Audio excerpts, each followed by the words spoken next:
Alright guys, day 8. Make sure you have lesson number 4 out. We're going to skip the opening exercise because it requires you to critique someone else's work. We're not going to do that right now. We're just going to skip down to the discussion part. So, the last lesson we did was angle bisectors. We want to look at, we're going to kind of dig a little deeper into that. So it says in lesson 3 we studied how to construct an angle bisector. We know we can verify the construction by folding an angle along the bisector. Remember, a bisector divides our angle into 2 equal parts. A correct construction means that 1/2 of the original angle will coincide exactly with the other half so that each point of one ray of the angle maps onto the corresponding point of the other ray of the angle. In other words, they all fit perfectly together. If I fold it in half, it's going to be perfect. We now extend this observation. Imagine a segment that joins any pair of points that map onto each other when the original angle was folded along the bisector. The figure to the right illustrates 2 such segments. Alright, so imagine a segment that joins any 2 points that map each other when the original angle is folded. So B and Z would map each other. E and G would map each other. Alright? That's what it's talking about. I'm going to keep this figure here, that way I can point it, but you can go ahead and turn back or turn to the next page. Let us examine one of the 2 points, or the 2 segments, EG. When the angle is folded along AJ, E coincides with G. In fact, folding the angle demonstrates that E is the same distance from F as G is from F. Okay? So, when I'm looking at this, and I know this is an angle bisector, then I know that E is the same distance from F as G is from F. So therefore, I know that EF is equal to FG. The point that separates these equal distances from F and G is F.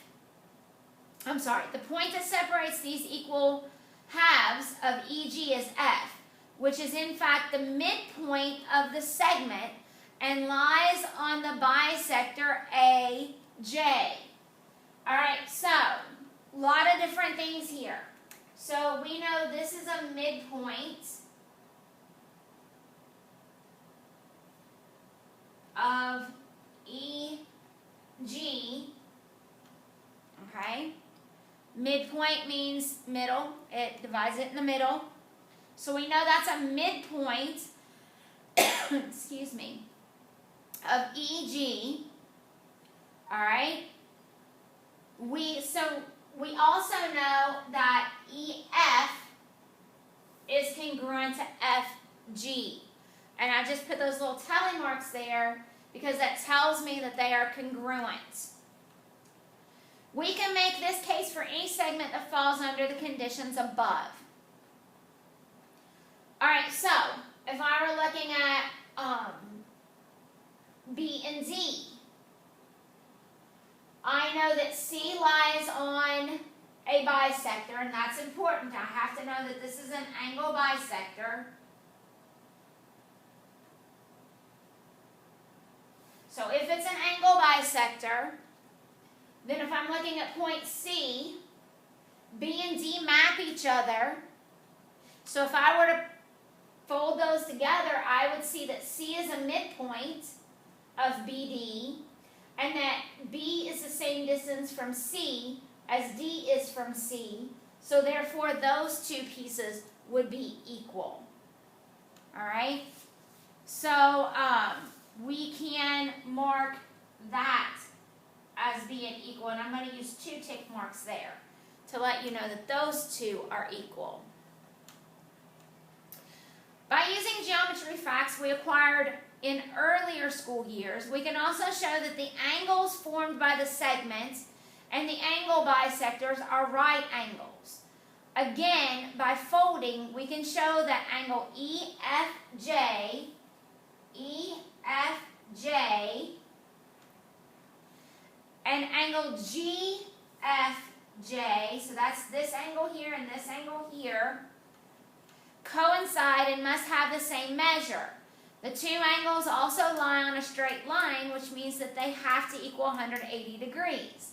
So since they're equal, and since they have to equal 180 degrees, 180 divided by 2 is 90 degrees. So I now know that these are right angles, and I'm going to put the little square in there, the square corner, so they say, so that you can see that it is a right angle.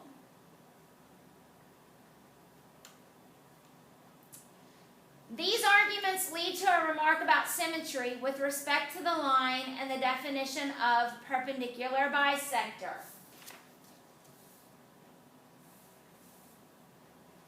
Two points are symmetric with respect to the line L if and only if L is the perpendicular bisector of the segment that joins the 2 points. A perpendicular bisector of a segment passes through the what? It passes through the midpoint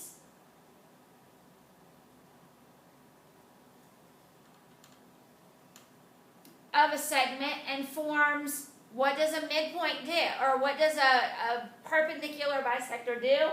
It forms right angles.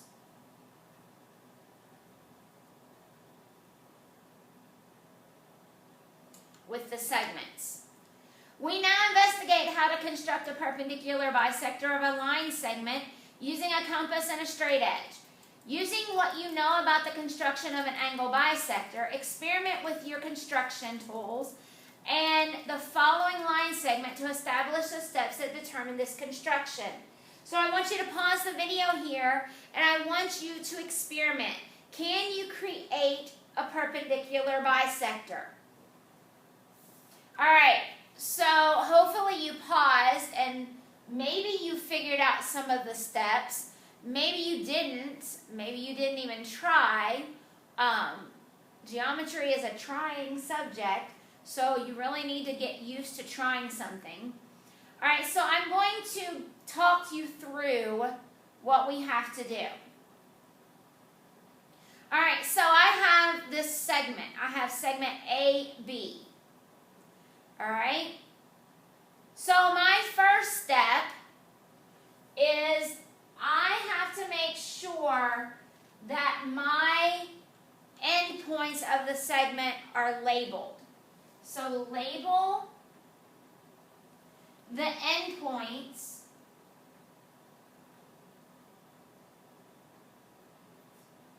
of the segment A and B.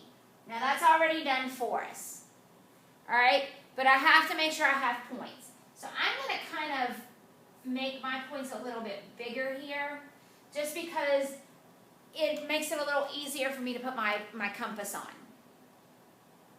Alright, so now we've been practicing drawing circles. So we're going to draw circle A. Alright, remember, we have to have a center. Alright, so it's going to be center A, and I want my radius to be the radius AB.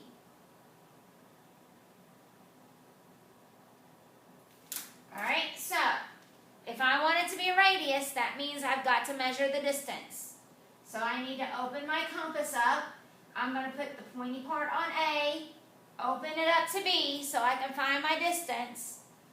Once I've done that, I'm going to draw my circle. Okay. My compass moved a little bit. And it's going to go into my words, but that's okay. You want to make sure that you have, this is where I told you, compasses can be quite annoying, because if it moves, we've got to start over. Okay, I got to start over.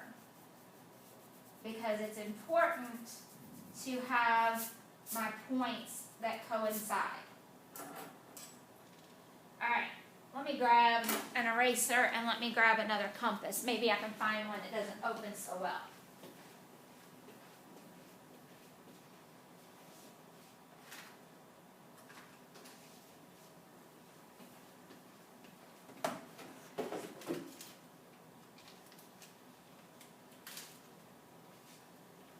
Alright, let's try this one. Alright, so I want to draw a circle A so that I have a radius of AB. Alright, so there's my radius of AB. I'm going to draw my circle.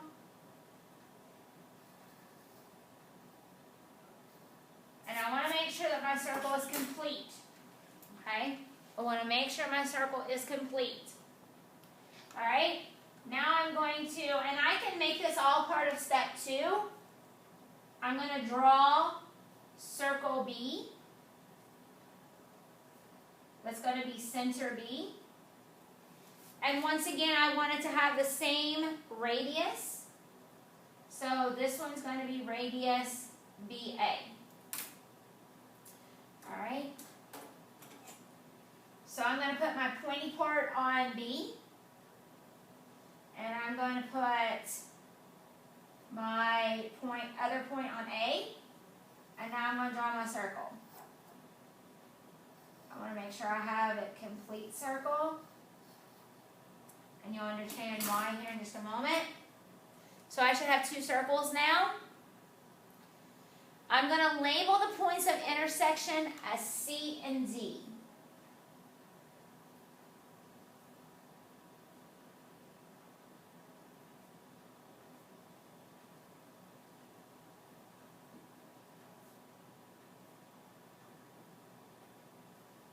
So notice it joins here, and notice it joins here. That's down in my words, but that's okay. When it comes to construction, it can be anywhere. Alright, so I'm going to label my points of intersection, and now I'm going to draw segment CD. So I'm going to connect point C and point D.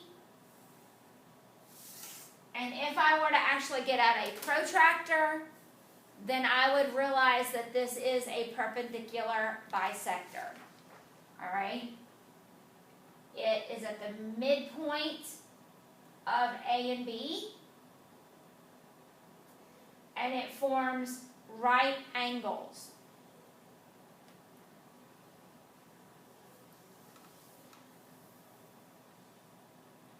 Alright, so what I want you to do is take your straight edge. You can take a string, anything you have. I just want you to take a few minutes to kind of examine segment AC and segment BC. I want you to examine segment AD and segment BD. And then I want you, and we're going to label this as E. And I want you to look at AE and BE. Alright, so take a moment just to look at that. If I were to actually look at this, I would see that's about 5 centimeters. And that's 5 centimeters. So I would see that it's equal. Alright? If I look here, that's 5. That's 5. Once again, it's equal. If I look here, from A to E is 2.5, and from E to B is 2.5. Alright, so that leads into this question here. Any point on a perpendicular bisector of a line segment is blank from the endpoints of the line segment. All right, that is equidistant.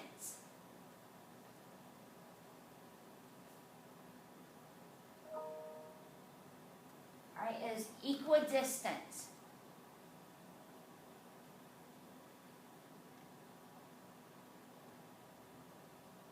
All right.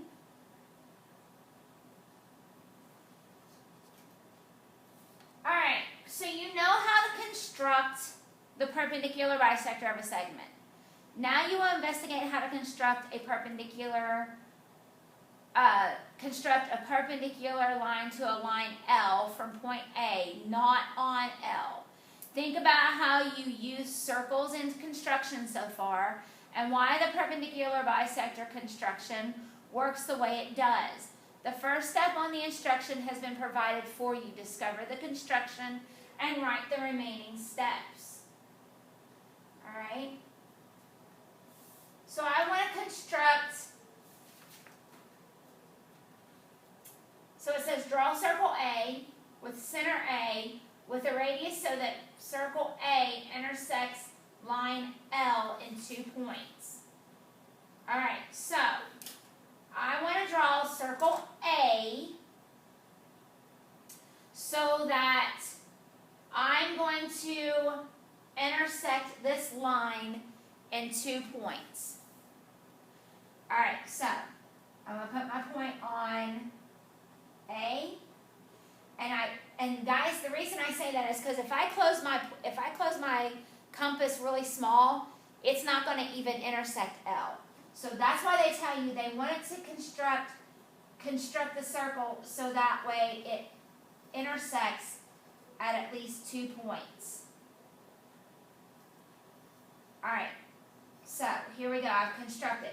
Do not close your compass. Once again, we may or may not use it, but guys, I'm telling you, you're going to learn, do not close that compass.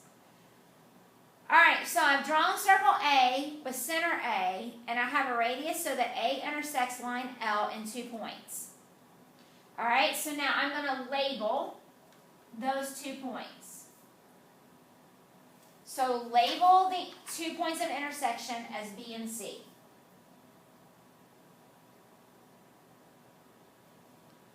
Make sure you guys can see this.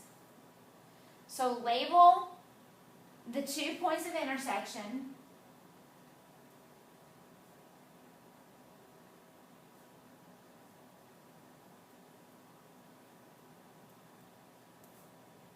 as B and C. All right? All right, so I'm going to flip over. I'm going to label that B. I'm going to label that C. Now, you can probably guess we're going to draw more circles. So we're going to draw circle B.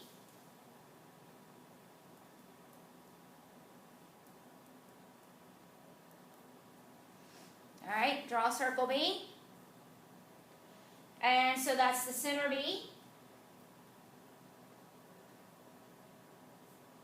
And I want it to have a radius of the distance between B and C. Alright, so radius of BC. Alright, so I'm going to put my pointy part on B.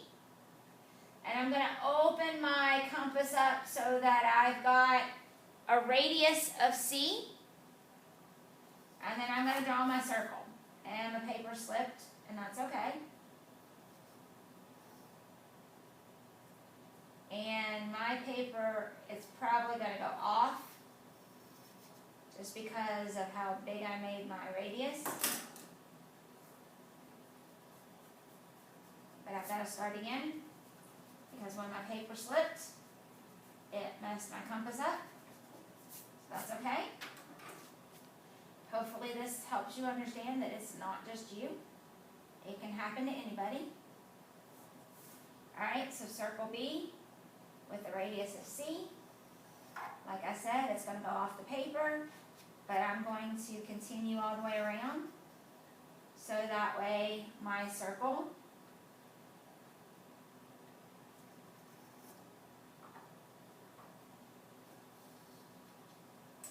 alright, so there we go.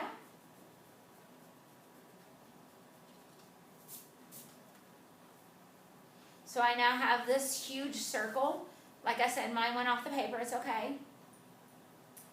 Alright. Step number 4, I'm going to draw a circle C.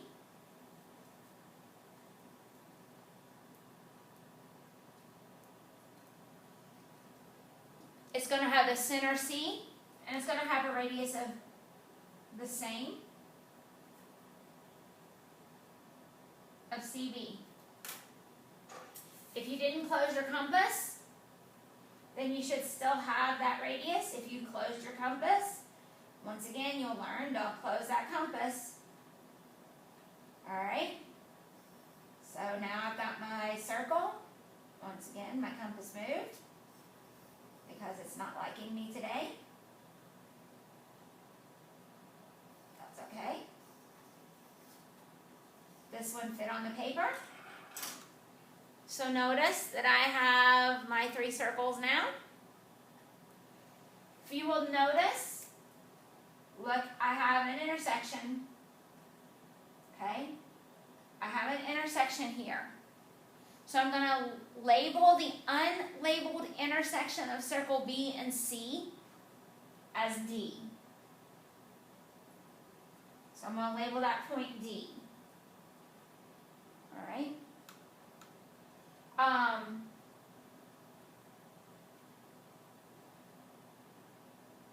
You can, depending on what you want to do, and actually, I'll tell you what, I'm going to change that because I've got a point above my line.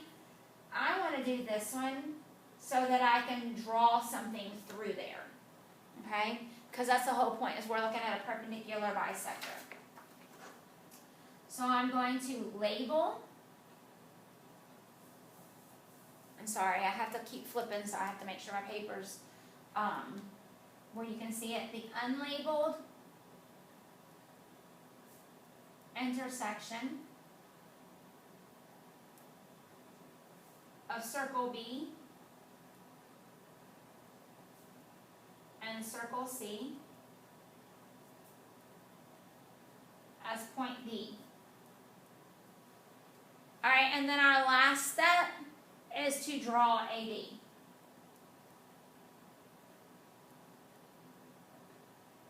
Alright, so draw AD. So I'm going to come over here and I'm going to do A to D.